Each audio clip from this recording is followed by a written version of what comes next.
수요 예배 가운데 하나님께서 주시는 말씀은 사사기 4장 1절에서 10절까지의 말씀입니다.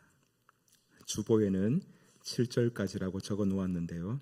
10절까지의 말씀을 함께 보도록 하겠습니다. 사사기 4장 1절에서 10절까지의 말씀입니다. 하나님의 말씀을 함께 교독하도록 하겠습니다. 에훗이 죽으니 이스라엘 자손이 또 여호와의 목전에 악을 행하매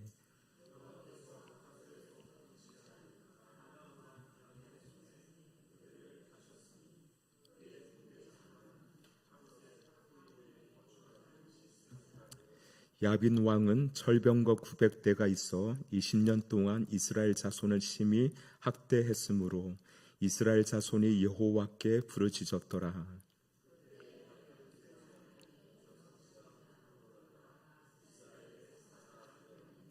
그는 에브라임 산지 라마와 베델 사이 드보라의 종려 나무 아래에 거주하였고 이스라엘 자손은 그에게 나아가 재판을 받더라.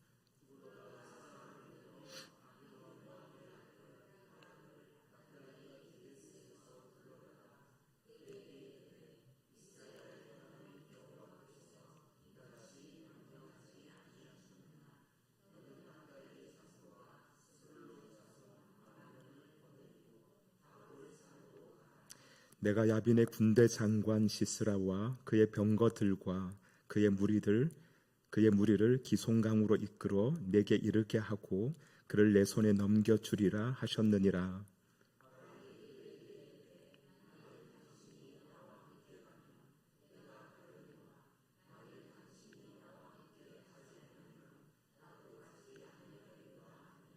이르되 내가 반드시 너와 함께 가리라. 그러나 내가 이번에 가는 길에서는 영광을 얻지 못하리니 이는 여호와께서 시스라를 여인의 손에 파실 것임이니라 하고 드보라가 일어나 바락과 함께 게데스로 가니라. 바락이 스불론과 납달리를 게데스로 부르니 10,000명이 그를 따라 올라오고 드보라도 그와 함께 올라가니라. 이는 하나님의 말씀입니다. 아멘. 오늘도 말씀을 통해서 하나님의 뜻을 발견하고 하나님의 음성을 듣게 되기를 바랍니다. 오늘은 가스펠 프로젝트 제3권 8과의 내용인데요. 제목은 드보라 지혜로운 하나님의 여인이라고 되어 있습니다. 여기서 강조점은 드보라가 하나님의 여인이었다는 것인데요. 오늘 공부를 통해서 그 점을 확인할 수 있게 될 것입니다. 신학적 주제는 이렇게 되어 있습니다. 화면을 보시면 신실함은 하나님을 신뢰하며 그분이 주신 은사를 사용해 그분의 뜻을 이루고 모든 영광을 하나님께 돌리는 가운데 드러납니다. 무슨 말입니까? 맞는 말인 것은 분명한데 무슨 의미인지는 한 번에 딱 들어오지 않을 것 같습니다. 좀 생각이 필요한데요.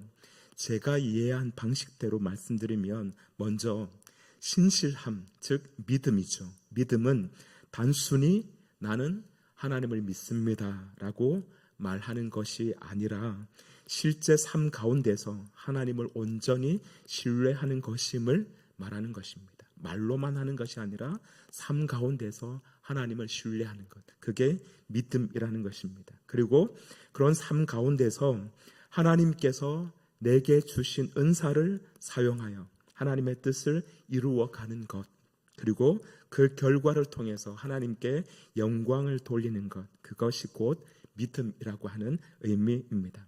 오늘은 드보라라고 하는 인물을 통해서 그 내용을 함께 공부할 텐데요. 첫 번째 소제목은 믿는 자는 하나님을 위해 은사를 사용합니다 라고 되어 있습니다. 소제목 한번 보여주시죠. 첫 번째 소제목입니다. 믿는 자는 하나님을 위해 은사를 사용합니다 입니다. 자, 지난주에는 사사기의 사이클에 대해서 박승일 전사님과 함께 공부하셨죠. 어떤 내용이었습니까? 먼저 이스라엘 백성들이 죄를 짓습니다. 하나님에게서 등을 돌리고 우상을 숭배하는 것이죠. 그리고 이는 곧 가나안적인 삶의 방식으로 나타납니다.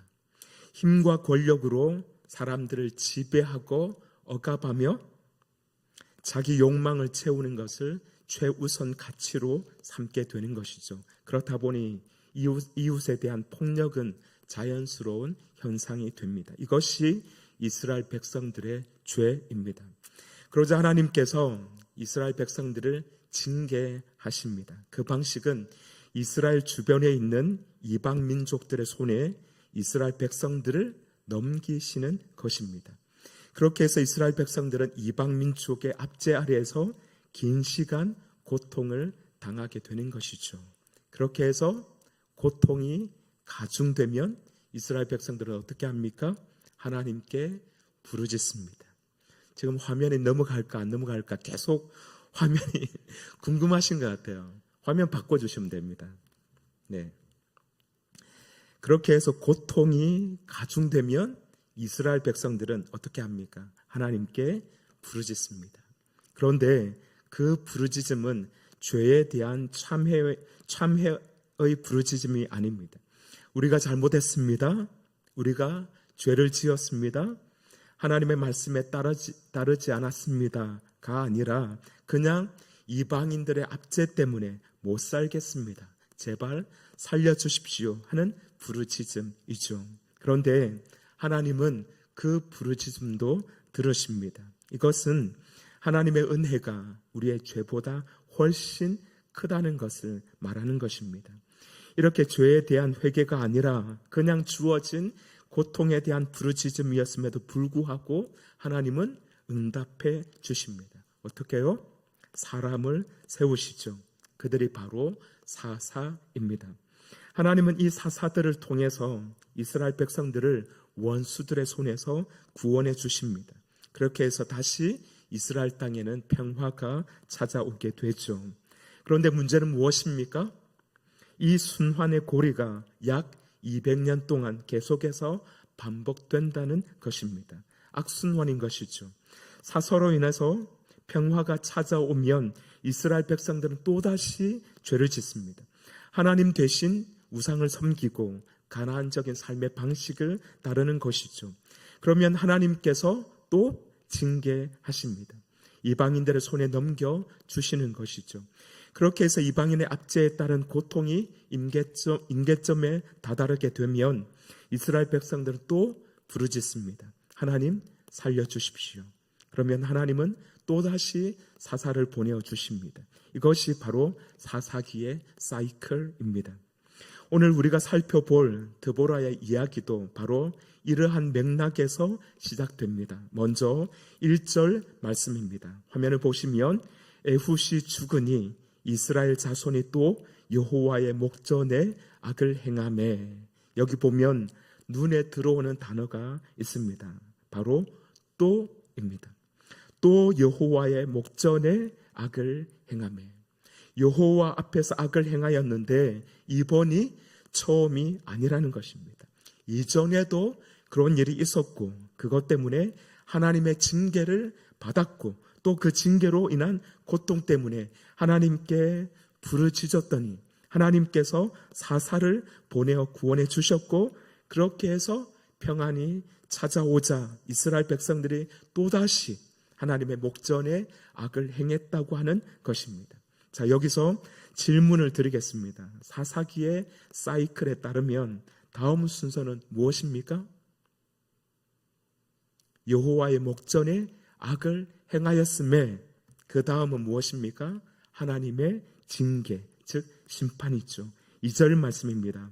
여호와께서 하솔에서 통치하는 가나안 왕 야빈의 손에 그들을 파셨으니 그의 군대 장관은 하로셋 학고임에 거주하는 시스라요.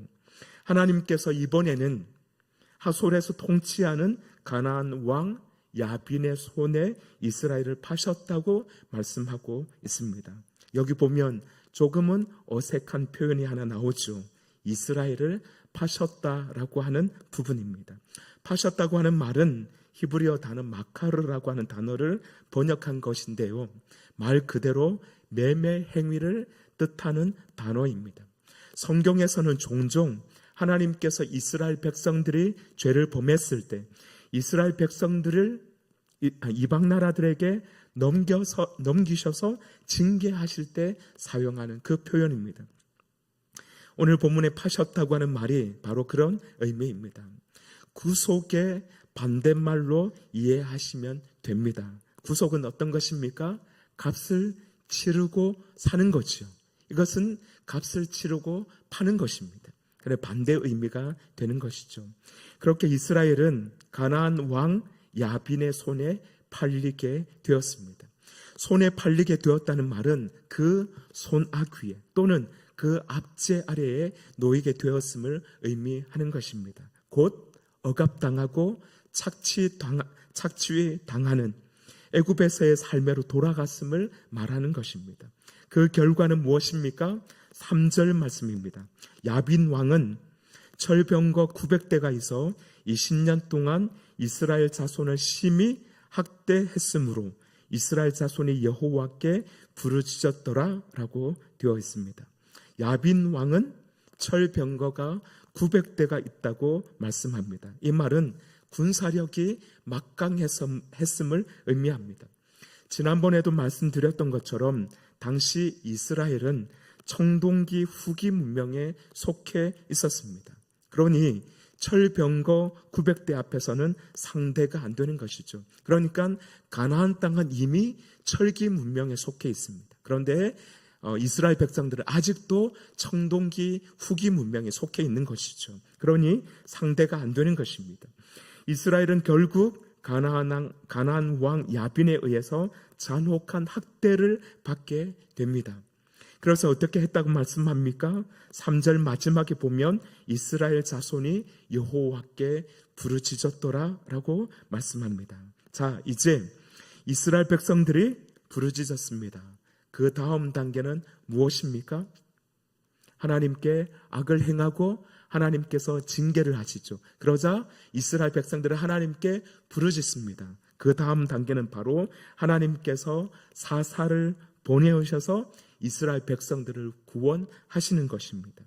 바로 이때 하나님께서 세우신 사람이 바로 드보라입니다. 자, 그러면 드보라는 어떤 사람이었을까요?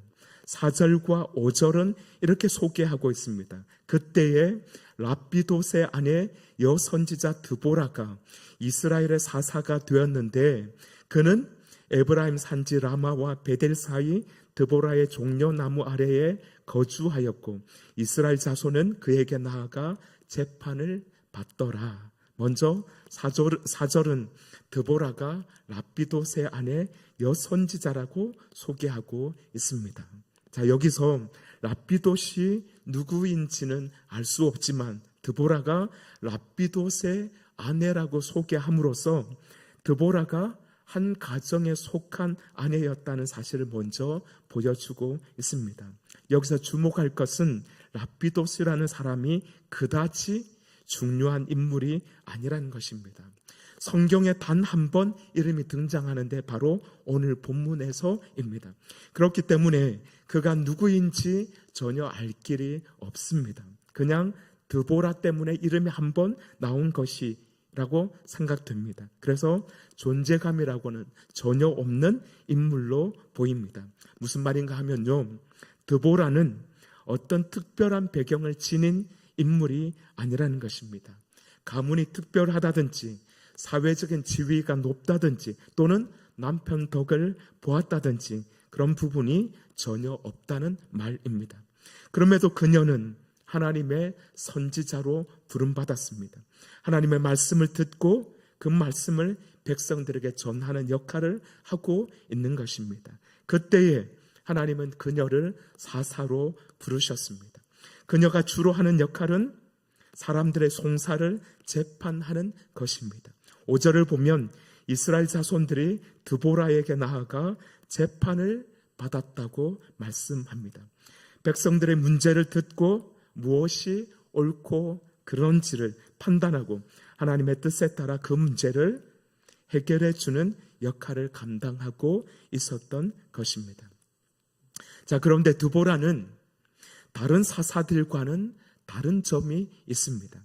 지금까지 등장했던 사사들, 그리고 앞으로 등장하는 사사들은 주로 전쟁터에 나가서 직접 싸우는 사사들이었습니다. 온니엘도 그랬고 에훗도 그랬습니다. 물론 아닌 사사들도 몇 명 등장하기는 합니다.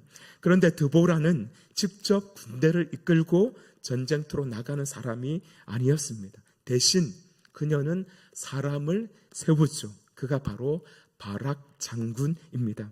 물론 드보라가 바락의 요청으로 전장에 함께 나아가기는 하지만 지휘관은 드보라가 아니라 바락인 것입니다.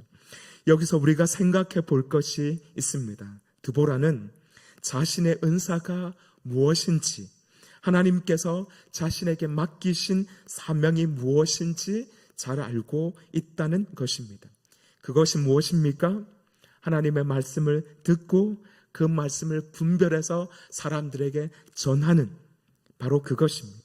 그리고 사람들의 어려움을 듣고 말씀으로 그 어려움을 해결해 주면서 송사를 풀어주는 그 일을 하고 있습니다. 사람들과 함께 하면서 그들을 위로하고 선한 길로 안내하며 복되게 살도록 도와주는 것, 그것입니다. 뿐만이 아니라 말씀을 통해서 사람들을 세우는 것입니다. 드보라는 바로 그것이 자신이 잘하는 일임을 알고 있었습니다.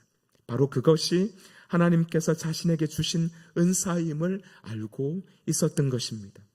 사사기에 보면 12명의 사사가 등장합니다. 이를 구분할 때 크게 두 분류로 나누는데요. 바로 소사사와 대사사입니다. 작다 크다는 말이 좀 그렇지만 이것은 누가 더 위대하고 덜 위대하다는 것을 뜻하는 것이 아닙니다. 성경에 그 사람의 이야기가 얼마나 길고 자세하게 기록되어 있느냐에 따라서 편의상 그렇게 구분하고 있습니다. 그렇게 구분할 때 소사사가 6명이고 대사사가 6명입니다. 소사사는 비교적 짧게 그 이름과 활동이 기록된 사사들을 말하고 대사사는 그들의 부르심과 활동, 그리고 전쟁과 구원의 이야기가 비교적 길고 자세하게 기록된 사사들을 말합니다. 자, 그러면 드보라는 소사사입니까? 대사사입니까? 대사사이겠죠. 그런데 드보라는 대사사임에도 불구하고 다른 대사사들처럼 직접 칼을 들고 이방 민족들과 싸우지 않는다는 것입니다. 오히려 드보라에게 가장 두드러진 점은 그녀는 하나님의 말씀을 듣고 그것을 분별하고 사람에게 전하며 사람을 세우는 것입니다. 여기서 우리는 하나님께서 사람을 사용하시는 방식이 한 가지가 아님을 알 수 있습니다. 하나님은 누군가에게는 앞에 나가서 싸우는 역할을 맡기십니다. 하지만 누군가에게는 뒤에서 사람을 세우는 역할을 맡기시는 것이죠. 또 누군가에게는 직접 문제를 해결하도록 인도하시고 또 누군가에게는 하나님의 말씀으로 사람들에게 방향을 제시하도록 인도하십니다. 드보라는 바로 후자에 속하는 인물이죠. 그렇게 드보라는 자신에게 주어진 역할을 분명히 알고 있었고 그 일을 통해서 하나님의 일을 감당하고 있는 것입니다. 여러분의 은사는 무엇입니까? 하나님께서는 여러분들을 어떤 방식으로 사용하기를 즐겨 하십니까? 어떤 사람은 말을 잘 합니다. 어떤 사람은 누군가의 이야기를 잘 들어줍니다. 또 어떤 사람은 잘 가르칩니다. 어떤 사람은 다른 사람을 잘 섬깁니다. 또 어떤 사람은 앞에 서서 사람들을 잘 이끕니다. 어떤 사람은 보이지 않는 자리에서 묵묵히 맡은 일을 감당합니다. 중요한 것은 어떤 은사가 더 크고 중요하냐가 아닙니다. 하나님께서 내게 주신 은사가 무엇인지를 알고 그것을 하나님을 위해 사용하는 것이 중요한 것입니다. 사랑하는 여러분, 기억하십시오. 드보라는 자신에게 없는 것으로 하나님을 섬기려 하지 않았습니다. 하나님께서 자신에게 주신 것이 무엇인지 알고 바로 그것으로 하나님을 섬겼습니다. 그러므로 하나님께서 내게 주신 은사가 무엇인지를 생각하고 그리고 그 은사로 하나님을 기쁘시게 하는 삶을 살게 되기를 바랍니다.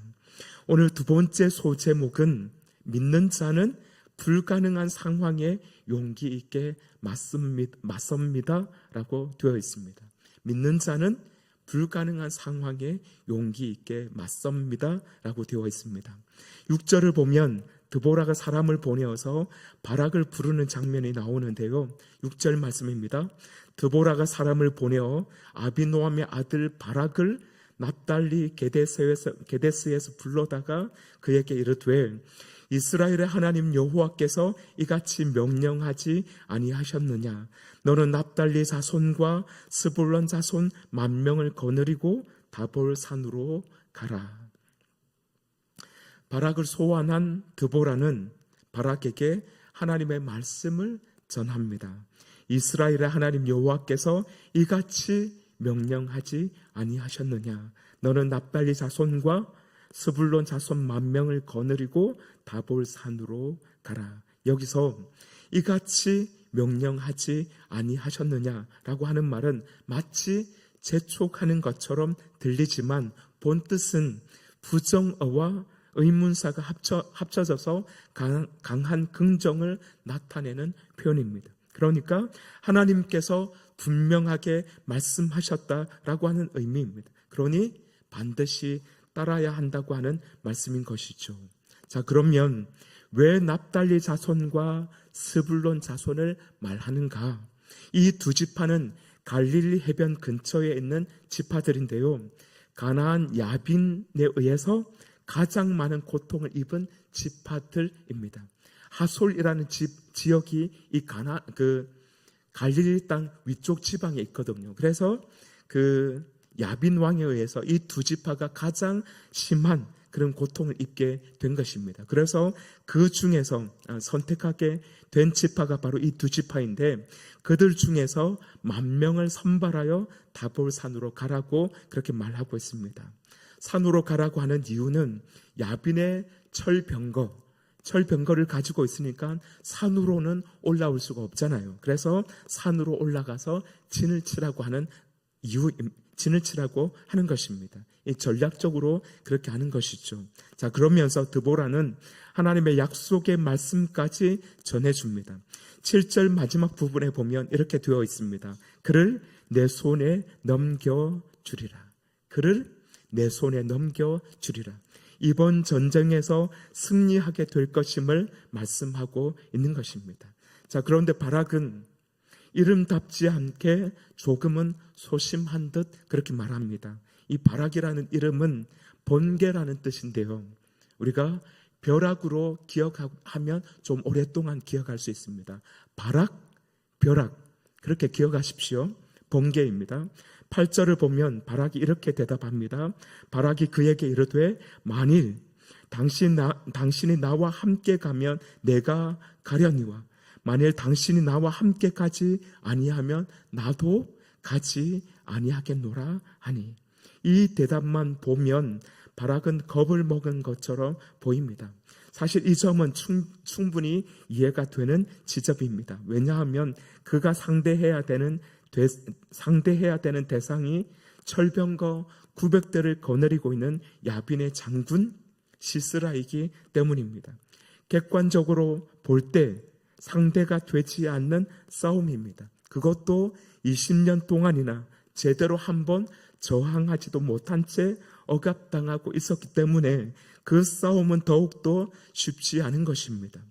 하지만 만일 하나님께서 나와 함께 가면 내가 가려니와 만일 당신이 나와 함께 가지 아니하면 나도 가지 아니하겠노라. 이 말은 드보라가 하나님의 사사임을 인정하는 말로도 이해할 수 있습니다. 무슨 말입니까? 사사는 어떤 사람입니까? 하나님의 영이 임한 사람입니다. 하나님의 영이 함께하는 사람인 것이죠. 그러니까 바락이 드보라에게 당신이 나와 함께 가면 나도 가고 당신이 함께 가지 않으면 나도 가지 않겠습니다 라고 말한 것은 또 다른, 이 말은 그러니까 당신이 가지 아니하면 나도 가지 않고 나도 가지 않는다. 이 말은 하나님의 영이 함께하면 나도 가겠다고 하는 그런 표현인 것입니다. 그러니까 사사는 하나님의 영이 감동하고 있는 사람이죠.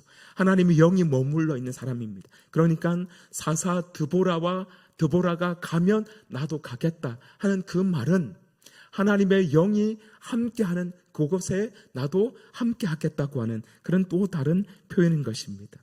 그가 실제로 전쟁에 나설 수 있었던 것은 바로 그 이유 때문인 것입니다. 앞에서 말씀드렸듯이 이 전쟁은 인간적으로 볼 때 불가능한 전쟁입니다. 인간적인 이성적인 판단으로는 도무지 불가능한 전쟁입니다. 그럼에도 바락이 군사들을 모으고 전쟁에 나선 것은 드보라와 함께 하시는 하나님의 영이 함께 하신다는 것을 믿었기 때문입니다. 우리는 이 사실을 바락이라는 이름이 히브리서 11장에 나오는 믿음의 사람들 명단에 올라와 있다는 사실을 통해서도 우리는 알 수 있습니다. 그렇게 바락은 믿음으로 두려움을 극복합니다. 그리고는 하나님께서 드보라를 통해 주신 말씀대로 스불론 자손과 납달리 자손을 게데스로 부르고 전쟁을 준비합니다. 여러분, 이것이 바로 믿음입니다. 믿음은 무서운 것이 없는 상태가 아닙니다. 상황이 충분히 좋아진 다음에 움직이는 것도 아닙니다. 두려운 상황에서도 하나님을 신뢰하고 하나님의 말씀에 순종하여 한 걸음 내딛는 것, 그것이 바로 믿음입니다. 사실 우리에게도 철병거 900대와 같은 그런 상대하기 힘든, 어쩌면 불가능한 것처럼 느껴지는 일이 종종 일어나곤 합니다. 생각만 해도 아찔하고 손발이 얼어붙고 가슴을 내려앉게 만드는 그런 일들 말입니다. 그런 철병거는 내 힘으로는 도무지 해결할 수 없습니다. 아무리 계산하고 따져보아도 답이 나오지 않습니다. 이성적인 판단으로는 한 걸음도 나아갈 수 없을 것 같습니다. 이때 우리에게 필요한 것이 바로 믿음입니다. 여러분, 지금 무엇을 가지고 있습니까? 돈이 많습니까? 능력이 뛰어납니까? 인맥이 넓습니까? 지식이 높습니까? 경험이 풍부합니까? 아니면 배경이 출중합니까? 힘이 세십니까? 영향력이 크십니까? 물론 여기 계신 몇 분은 한두 가지 해당되는 것이 있을 수 있습니다. 하지만 시스라의 철병거 900대와 같은 문제 앞에서는 이런 것들로는 대들 수조차 없습니다. 자, 그러면 어떻게 해야 할까요? 우리는 바락에게서 배워야 합니다. 바락 역시 아무것도 가지지 않았습니다. 시스라와의 전쟁에서 그가 내세울 수 있는 것은 아무것도 없었습니다. 오직 하나, 그가 가지고 있었던 것은 하나님의 영이 함께 하신다고 하는 믿음이었습니다. 바락은 자신이 강해서 그 전장에 나아간 것이 아닙니다. 준비가 완벽해서 나아간 것도 아닙니다. 하나님께서 함께 하신다는 그 사실을 믿었기 때문에 그 믿음 가지고 나아갔던 것입니다. 그리고 바로 그 믿음이 두려움 속에서 한 걸음을 내딛게 만든 것입니다. 사랑하는 여러분, 우리도 마찬가지입니다. 문제 앞에서 내가 가진 것을 먼저 세워보기 시작하면 금방 낙심하게 됩니다. 내 능력, 내 경험, 내 형편만 바라보면 나는 안 된다는 결론에 이를 수밖에 없습니다. 그러나 믿음은 나를 바라보는 것이 아닙니다. 하나님을 바라보는 것입니다. 그렇습니다. 내가 무엇을 가지고 있느냐 보다 누가 나와 함께 하시느냐가 중요한 것입니다. 14절에서 드보라가 바락에게 하는 말을 귀담아 들으십시오. 여호와께서 너와 함께 나가지 아니하시느냐. 우리보다 앞서 가시는 하나님을 믿음으로 따라가는 우리가 되기를 주님의 이름으로 축복합니다. 세 번째 소제목은 믿는 자를 통해 일하시는 하나님께 모든 영광을 입니다. 믿는 자를 통해 일하시는 하나님께 모든 영광을. 자, 그렇게 바락이 믿음으로 나아갔을 때 어떻게 되었습니까? 15절 말씀입니다. 여호와께서 바락 앞에서 시스라와 그의 모든 병거와 그의 온 군대를 칼날로 혼란에 빠지게 하심에 시스라가 병거에서 내려 걸어서 도망한지라. 어떤 일이 일어났습니까? 시스라와 그의 군대가 서로를 죽이는 상황이 발생했습니다. 어떻게 해서 그런 일이 일어났습니까? 하나님께서 그들을 칼날로 혼란에 빠지게 하셨기 때문입니다. 그러자 군대 장관 시스라도 도망하고 군사들도 다 도망합니다. 이때 바락은 기회를 놓치지 않고 병사들을 추격합니다. 그리고는 다 진멸하게 됩니다. 이에 대해서 성경은 16절 하반절에서 이렇게 말씀합니다. 시스라의 온 군대가 다 칼에 엎드려졌고 한 사람도 남은 자가 없었더라. 한 사람도 남은 자가 없었더라. 모두 진멸하게 되었음을 말씀하고 있습니다. 여기서 우리가 주목해야 할 것이 있습니다. 누가 이 전쟁을 이기게 하셨는가 하는 것입니다. 바락이 이겼습니까? 물론 바락이 싸웠습니다. 군사를 모았고 전쟁터에 나갔고 끝까지 시스라의 군대를 추격했습니다. 그러나 15절은 이 전쟁의 주체가 누구인지를 분명하게 말씀하고 있습니다. 여호와께서 바락 앞에서 시스라와 그의 모든 병거와 그의 온 군대를 혼란에 빠지게 하심에, 그렇습니다. 승리를 만들어내신 분은 하나님이십니다. 드보라는 하나님의 말씀을 전했고 바락은 용기를 내어 순종했고 그들을 통해 실제로 구원을 이루신 분은 하나님이셨던 것입니다. 그런데 여러분, 이보다 더 중요한 사실이 있습니다. 드보라와 바락이 하나님께서 승리하게 하셨다는 이 사실을 인정하고 분명하게 받아들이고 있다는 점입니다. 어디서 그 모습을 볼 수 있습니까? 사사기 5장에 나오는 드보라와 바락의 노래입니다. 사사기 5장과 1절은 이렇게 말씀합니다. 이날에 드보라와 아비노함의 아들 바락이 노래하여 이르되, 승리 후에 이 드보라와 바락이 노래를 지어 만든 것입니다. 이스라엘의 영솔자들이 용솔하였고 백성이 즐거이 헌신하였으니 여호와를 찬송하라. 백성이 헌신하였다는 것을 칭찬한 후에 여호와를 찬송하라, 그렇게 말씀합니다. 그리고 계속해서 3절에서도 이렇게 노래합니다. 너희 왕들아 들어라, 통치자들아 귀를 기울이라. 나 곧 내가 여호와를 노래할 것이요 이스라엘의 하나님 여호와를 찬송하리로다. 이게 참 중요합니다. 전쟁에서 크게 승리했으면 얼마든지 자기 이야기를 할 수 있습니다. 내가 군사를 잘 이끌었다, 내 판단이 옳았다, 내가 용감하게 싸웠다, 내가 아니었으면 이길 수 없다 등등 말이죠. 그런데 드보라와 바락은 그렇게 하지 않았습니다. 자신들의 무용담을 펼치지 않았습니다. 자신들을 높이지도 않았습니다. 그들의 시선은 하나님께 돌렸습니다. 하나님께 영광을 돌렸습니다. 여호와를 찬송하라입니다. 왜 그렇습니까? 그들은 알고 있었기 때문입니다. 드보라를 세우신 분도 하나님이시고 바락을 부르신 분도 하나님이시고 시스라의 군대를 무너뜨리신 분도 하나님이시며 이스라엘에게 승리를 주신 분도 하나님이시라는 것을 알고 있었기 때문입니다. 여러분, 이것이 믿음입니다. 하나님께서 일하셨다는 사실을 인정하고 하나님께 영광을 돌리는 것, 그것이 바로 믿음입니다.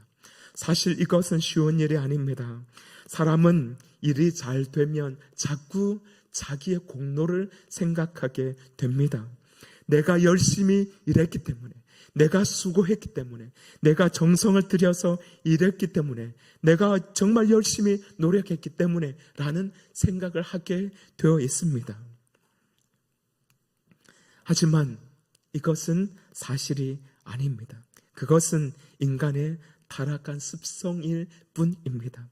하지만 믿음의 사람은 다르게 고백합니다. 물론 내가 수고했습니다. 내가 애썼고 내가 감당한 몫도 있습니다. 그러나 그 모든 것을 가능하게 하신 분은 하나님이심을 인정하는 것입니다. 그래서 드보라와 바락은 승리의 자리에서 자기의 이름을 높이지 않습니다. 하나님께 찬양합니다. 여호와를 찬송하라. 사랑하는 여러분, 이 고백이 우리의 고백이 되기를 바랍니다.